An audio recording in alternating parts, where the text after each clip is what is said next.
RSS अब बेरोजगार युवाओं को रोजगार दिलाने में भी मदद करेगा। लॉकडाउन में करोड़ों जरूरतमंदों की सेवा भाव से मदद के बाद अब राष्ट्रीय स्वयं सेवक संघ बेरोजगार कामगारों को रोजगार दिलाने का जिम्मा भी उठाएगा।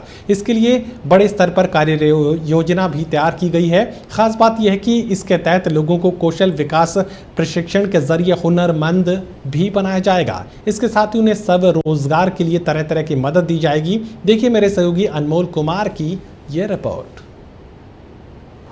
बेरोजगारों को नौकरी दिलवाने के लिए राष्ट्रीय स्वयंसेवक संघ एक बार फिर आ गया है। लॉकडाउन के दौरान जहां देखा गया था काफ़ी लोगों की नौकरियां चली गई और काफ़ी काम धंधे ऐसे हैं जो मंदी का शिकार बन चुके हैं, तो ऐसे में और भी अधिक आशंका जताई जा रही है कि लोगों की नौकरियां जा सकती हैं। ऐसे में राष्ट्रीय स्वयंसेवक संघ ने एक बड़ा कदम उठाया है और तमाम जो लोग नौकरी पेशा हैं, साथ ही साथ अगर उनकी नौकरी चली गई और हुनरमंद है तो ऐसे में उनको एक स्किल दी जाएगी, यानी कि ट्रेनिंग सेंटर स्थापित किए जाएंगे, हेल्पलाइन नंबर जारी किया जाएगा, क्या वेबसाइट जारी की जाएगी। अधिक जानकारी के लिए संघ के ही हमारे साथ कार्यकर्ता हैं, काफ़ी वर्षों से संघ से जुड़े हुए हैं, उनसे बात करते हैं। क्या सर, क्या योजना बनाई गई है, क्योंकि संघ लगातार देखा जा रहा है काफ़ी समय से आगे आया है, चाहे लोगों की मदद के दौरान हो, लॉकडाउन के दौरान, चाहे अलग अलग सहायता प्रदान करने के लिए लोगों को अस्पताल पहुँचाते समय भी संघ के कार्यकर्ता देखे गए हैं। ऐसे में आगे की क्या योजना बनाई गई है और जो पीएम का आत्मनिर्भर भारत अभियान है, इससे क्या मजबूती मिलेगी इसको?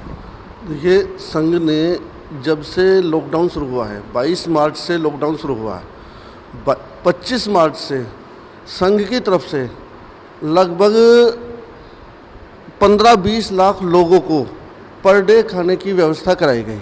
प्रतिदिन 15-20, और उसमें सूखा खाना भी और वैसा खाना, बना हुआ खाना भी, ये व्यवस्था संघ ने, और 25 मार्च से और लगभग 2 महीने तक ये हम संघ की तरफ से ये भोजन की व्यवस्था चली है।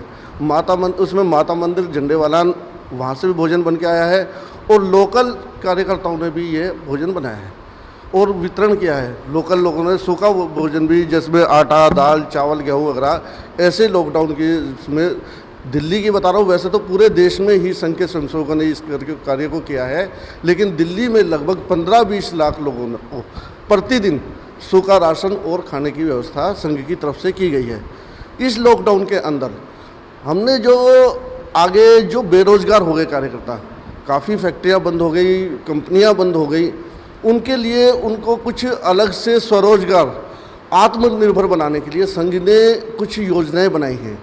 उन योजनाओं में सबसे पहले हमने सोचा है कि जितने भी अपने बेरोजगार हैं उनको सबसे पहले ट्रेनिंग दी जाए। जैसे आईटीआई करते हैं, आईटीआई में 2-2, 3-3 महीने का, 6-6 महीने का कोर्स होता है, तो इस तरह से आईटीआई प्रशिक्षण केंद्र ऐसे संघ की तरफ से खोले जाएंगे। उसके लिए एक वेबसाइट है, संघ की तरफ से योजना बन रही है, बहुत जल्दी वो वेबसाइट हमारे बीच में आने वाली है। कहीं ना कहीं इस लॉकडाउन के दौरान राष्ट्रीय स्वयंसेवक संघ ने अपनी जिम्मेदारी निभाई है और आगे की भी यही योजना बनाई गई है। राष्ट्रीय स्वयंसेवक संघ के द्वारा की योजना बनाई गई है, जो देखना ये होगा कि कितनी अहम कारगर साबित होती है। हालांकि लॉकडाउन के दौरान मंदी के दौर में काफ़ी लोगों का रोजगार चला गया है और आगे भी अमूमन यही स्थिति देखने को मिल रही है, क्योंकि जो रोजगार धंधे हैं वो पूरी तरीके से मंदी की कगार में हैं। हालांकि आशंका यही जताई जा रही है कि आने वाले दिनों में स्थिति सुधार में होगी। इसी को देखते हुए राष्ट्रीय स्वयंसेवक संघ ने ये योजना तैयार की है। हालांकि योजना पूरी तैयार कर ली गई है और बताया जा रहा है कुछ ही दिनों में इस वेबसाइट को भी लॉन्च कर दिया जाएगा। कैमरा पर्सन राहुल के साथ अनमोल कुमार, टोटल न्यूज़, दिल्ली।